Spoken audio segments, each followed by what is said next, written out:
le monde, j'espère que vous allez bien. On se retrouve aujourd'hui pour une vidéo présentation d'outils.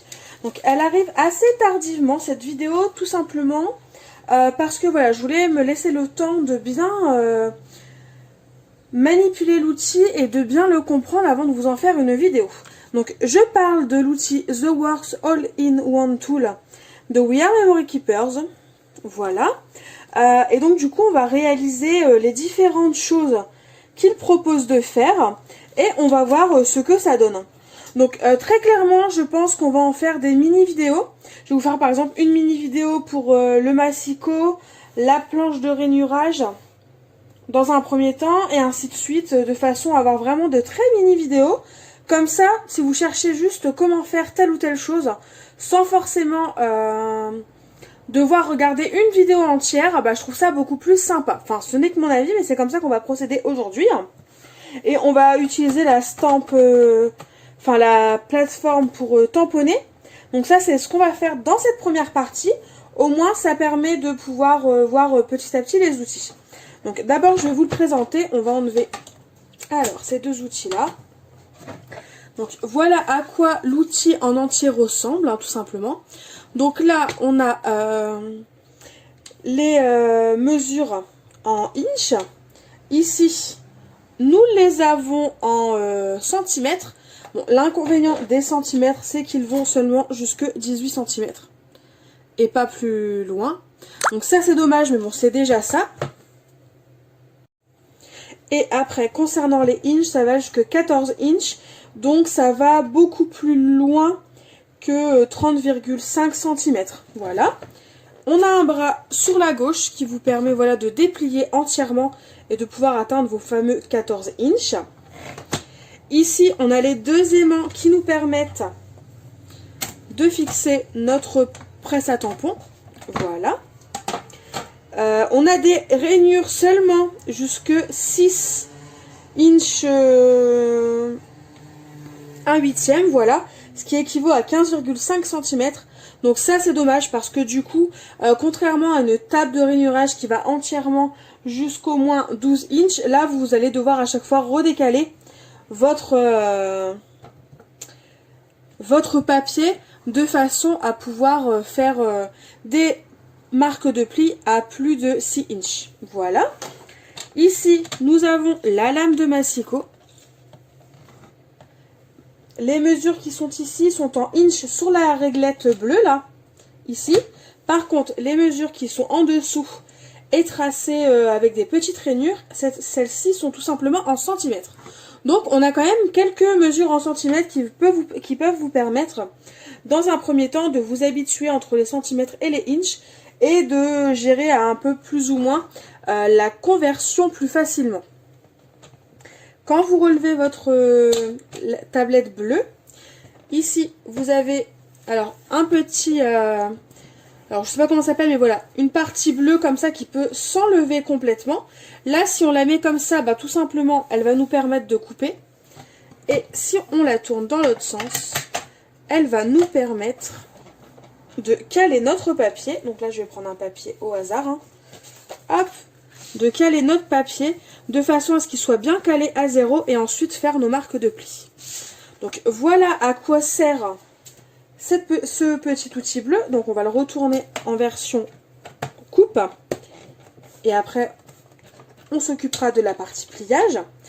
Ici, alors, on va replier pour vous présenter entièrement. Ici, vous avez des petits trous. Alors, des petits trous qui vous permettent tout simplement de venir faire des nœuds, des tassels.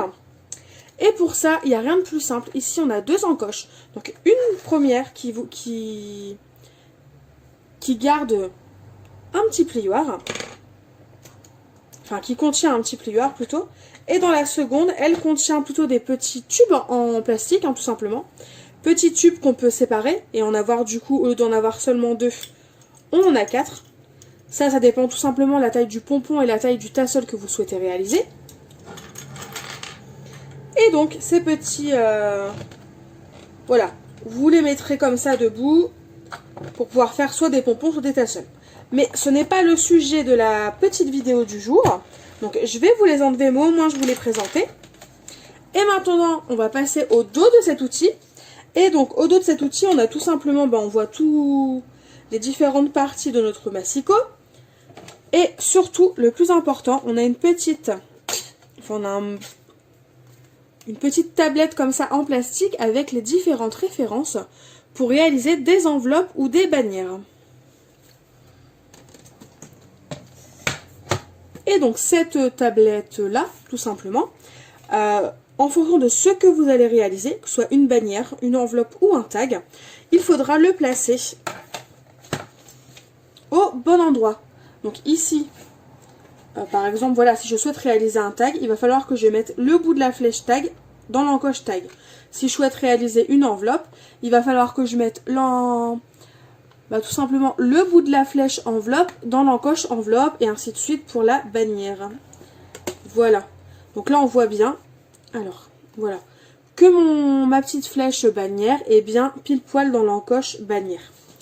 Mais ça, on le reverra plus précisément dans les petites vidéos qui vont concerner chacune des trois possibilités. Donc ça, je vais le ranger, on n'en a pas besoin aujourd'hui.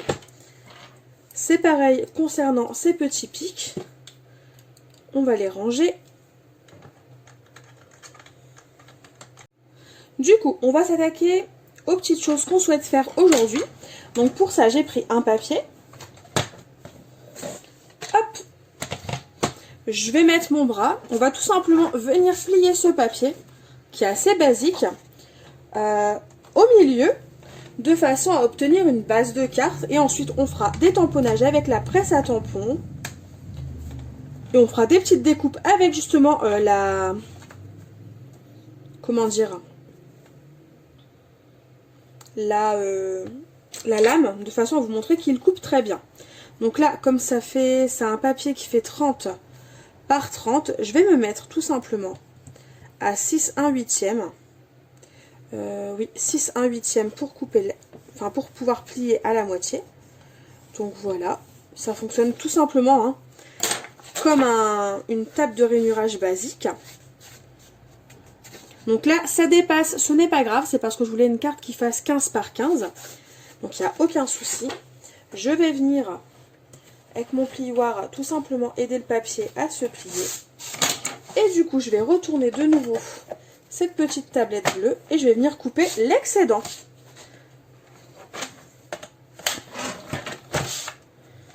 Donc là, je vais me mettre à ras et je viens couper. Voilà.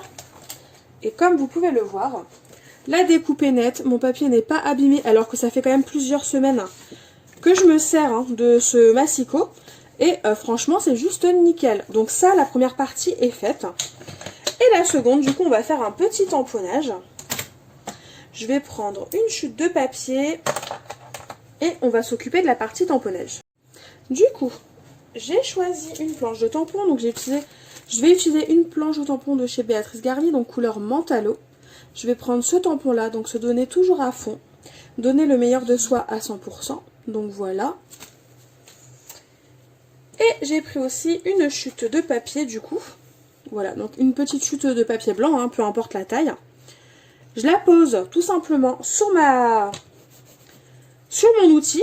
Avec la presse à tampons, il y a 2 aimants de fourni. Donc ça, c'est vachement chouette. Vous les posez.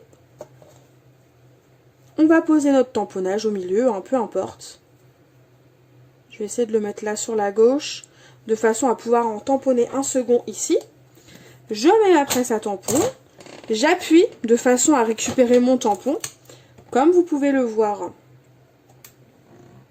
Alors mon tampon, je m'en suis pas beaucoup servi et il colle très bien, d'où le fait que ça colle. Et il n'y a pas d'encre. Mais comme vous pouvez le voir, je l'ai récupéré. Donc là, on voit bien qu'il est bien placé comme il l'était précédemment. Et là, je vais tout simplement prendre une encre. Donc moi, c'est la Versafine Black, Onyx Black, comme d'habitude. Je ne vous la présente plus. Je tamponne. Là, je vais enlever, il y a une petite trace.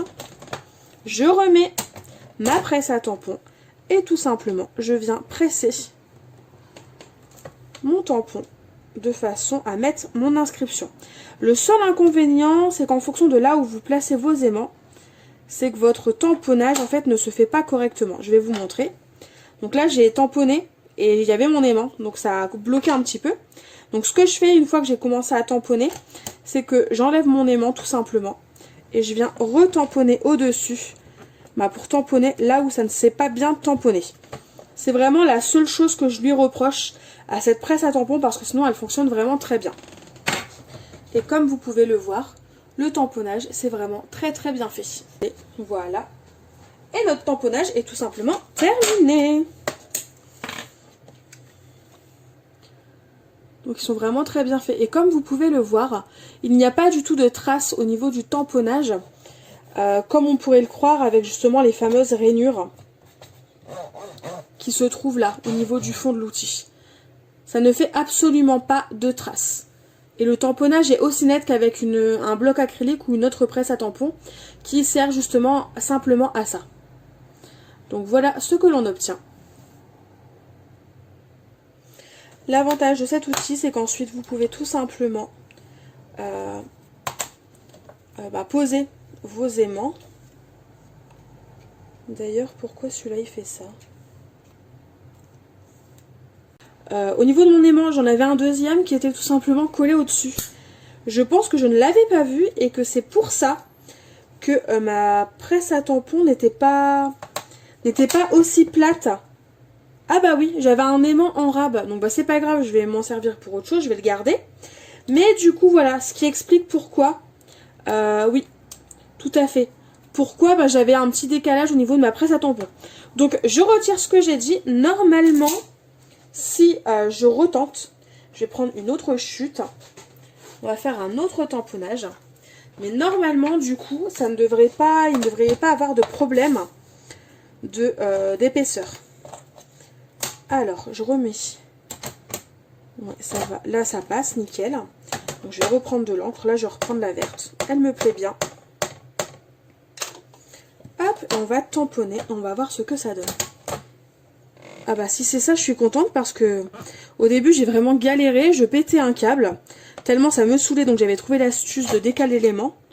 Mais en fait, c'est juste qu'il y avait un aimant de trop sur l'aimant qui permet de tenir le papier. Et donc là, comme vous pouvez le voir, ça fonctionne très très bien. Donc c'était juste ça mon petit souci. Et donc voilà ce que ça donne.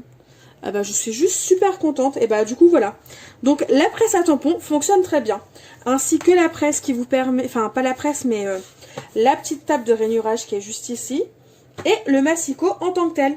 Du coup cette première vidéo est terminée. On va l'arrêter là. Comme je vous l'ai dit, je préfère faire plusieurs petites vidéos. Au moins, vous allez chercher les infos directement où vous le souhaitez. N'hésitez pas à me dire en commentaire ce que vous pensez pour l'instant de cet outil. Et moi, je reviens très vite pour de nouvelles vidéos.